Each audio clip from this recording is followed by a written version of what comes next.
Hello everyone, I am Shinde YP, Department of Botany. In the last lecture, we have started chapter first, that is Introduction to Angiosperms Taxonomy. We have seen the definition, scope, objectives and importance of taxonomy. Also we have seen about identification. So in identification, taxonomy, there are three main aspects of taxonomy. First one is identification, nomenclature and classification. We have started with identification. In that, we have seen the various methods of identification. The first one was expert determination, second one was recognition, third one was comparison, fourth one was use of keys, synopsis, outlines, etc. Today we will see about nomenclature, that is the second aspect of taxonomy.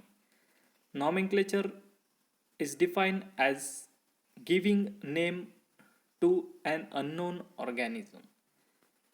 Once the taxon has been identified, it becomes necessary to give it a scientific name. Nomenclature is defined as giving correct scientific or botanical name to a plant or a taxon. It is a precise and universal system of rules used by all botanists of the world for naming newly discovered plants.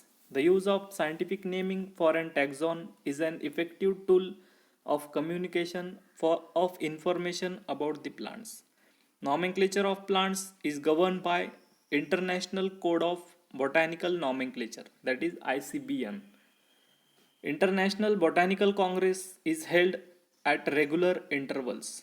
The code is updated every 6 years and helps in picking up a single correct name out of various scientific names for an taxon with particular circumstances, position, and rank.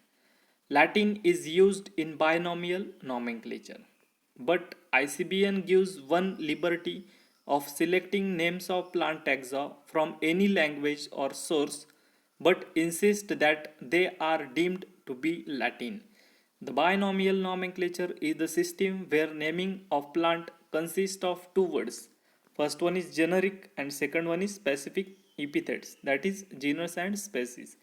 Both the names together form binary or binomial name.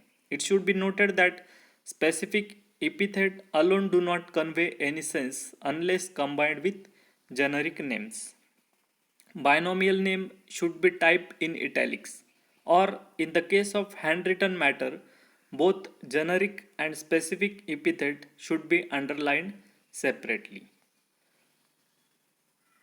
Then we will see the third aspect of taxonomy, that is classification.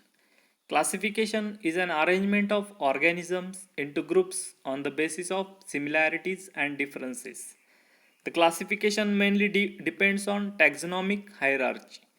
Hierarchy is a process of arranging various organisms into successive levels of biological classification, either in decreasing or an increasing order from kingdom to species and vice versa.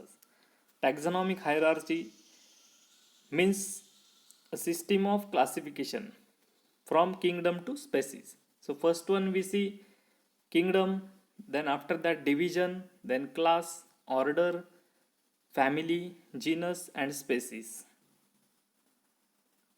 So there are three types of systems of classification. First one is artificial system, which was proposed by Linnaeus.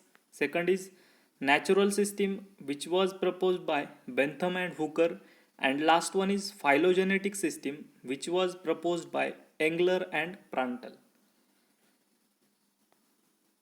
So this was all about nomenclature and classification. Thank you.